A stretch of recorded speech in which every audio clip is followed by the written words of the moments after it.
preachers get a reputation sometimes for being long-winded, and they earn it in every instance. I heard a great line the other day that you should not speak unless what you have to say is more important than silence. Most of us haven't learned that in the Baptist church. We'll talk till we think of something to say. I've seen preachers that preach with their finger in the Bible just in case they get to the text. You know. I had a letter from a pastor up in Pikeville, Kentucky. From the handwriting, I judged that he was one of our senior adults, probably retired. It was kind of squiggly and leaning in one direction. And it was a wonderful letter in which he shared with me a story from his childhood. They had a pastor in their church who was exceptionally long-winded. And he just went on and on and on. And people are just, could not believe how long he was preaching.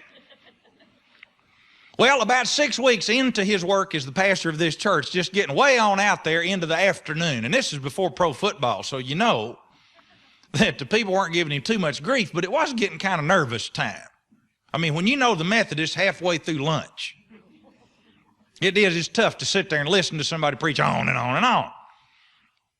So this pastor just kept preaching, and so the letter I received from this older minister said that one of the men in their church, who's kind of a restless, don't take any nonsense, speak your mind kind of character, gets up hat in hand and starts stomping right up the middle aisle, leaving the church.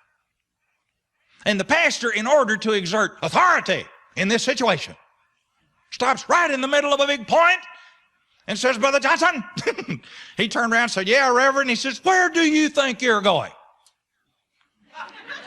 He said, Reverend, I'm going to get a haircut. And the preacher says, well, why in the world didn't you get a haircut before church? He said, for church, I didn't need a haircut.